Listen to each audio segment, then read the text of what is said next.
All right, everyone, let's get this show on the road. Just letting you know, I've had 3 cups of coffee today, and this is the bottom of my 3rd cup right now. And it's not even the afternoon yet. Okay, let's get started.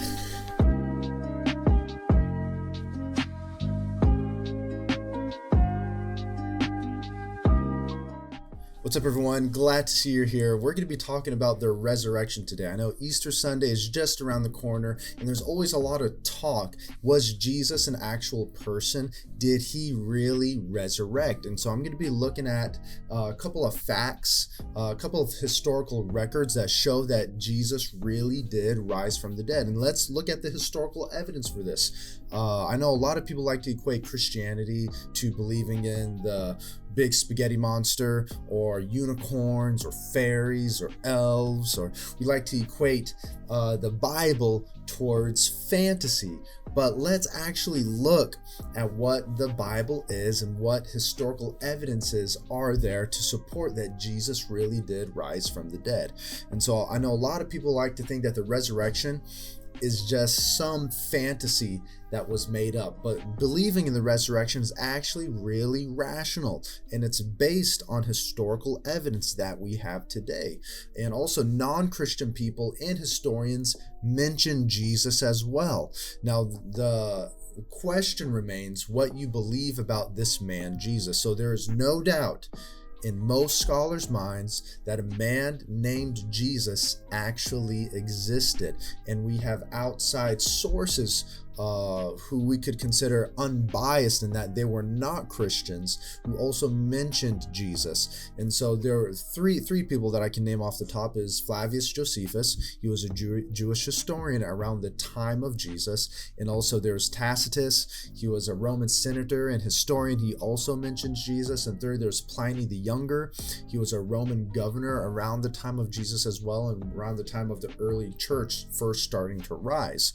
And so scholars actually have way more confidence in the existence of Jesus than they would do, let's say, the legendary figure of King Arthur.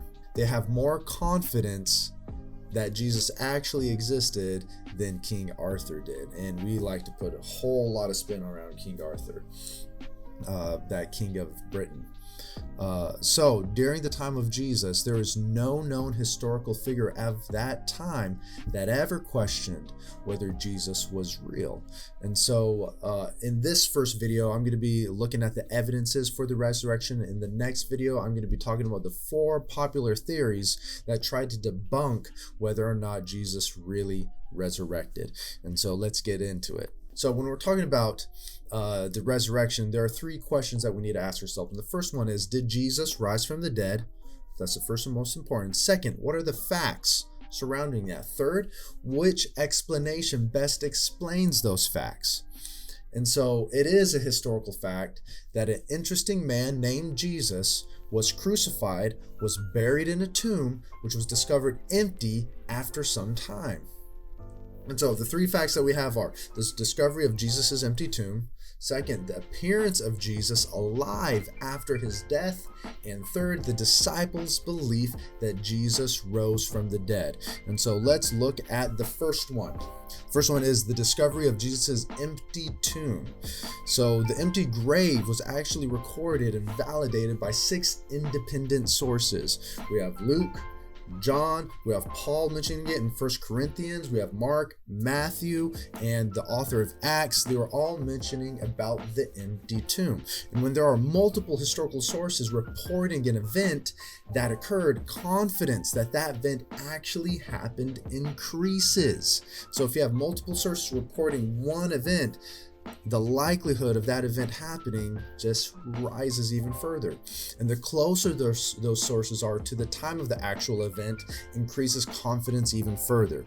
And another big thing about the discovery of Jesus' empty tomb was the fact that it was discovered first by women. And during biblical times, a woman's testimony was close to worthless. No one considered the testimony of women, but the fact that women discovered the empty tomb first and they recorded it says a lot, that they were reporting things accurately, that they were trying to. And so it's a big thing that women discovered it first. If we're talking about a true fabrication, whoever was writing this record would not have used women as actual testimony. They would have used men to push forward the idea that Jesus actually rose from the dead. But the fact that women found him first, found the empty tomb first, says a lot. And then we also have the response of the Jewish authorities. They spread rumors that the disciples stole the body. The Jewish authorities did, which means this, that the tomb was actually empty. So we know for a fact that the tomb was actually empty. Now let's look at the second fact here. We have the appearances of Jesus alive after his death. And in the Bible, we have a list of witnesses who witnessed Jesus actually alive. We have Peter. We have the 12. There are 500 brothers. There were James, all the apostles, and then he appeared to Paul. So various resurrection appearances of Jesus are independently confirmed by the various authors of the Gospels and various writers of the Bible.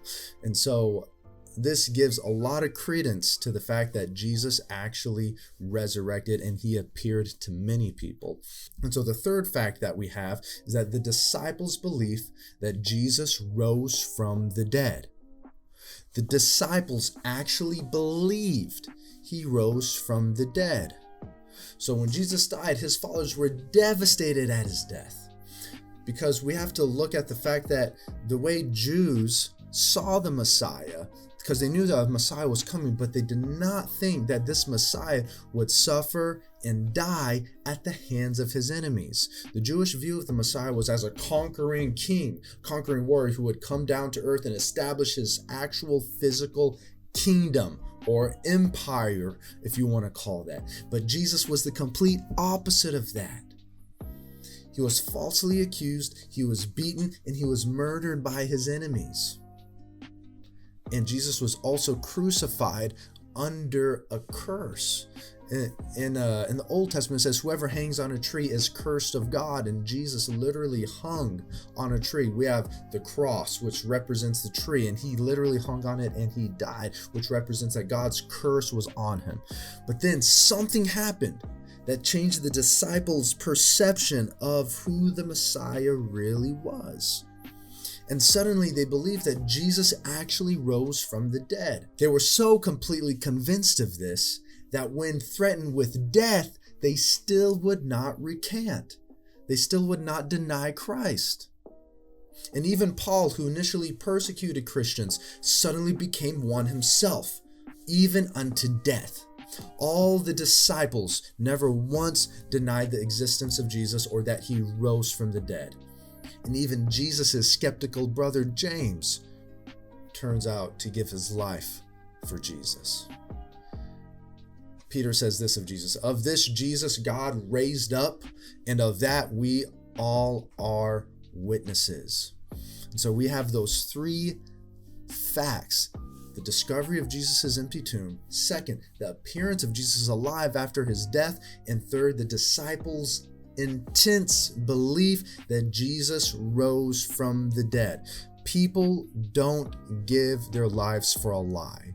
If this was the ultimate fabrication of the disciples, it is highly unlikely that they would give their life for a lie.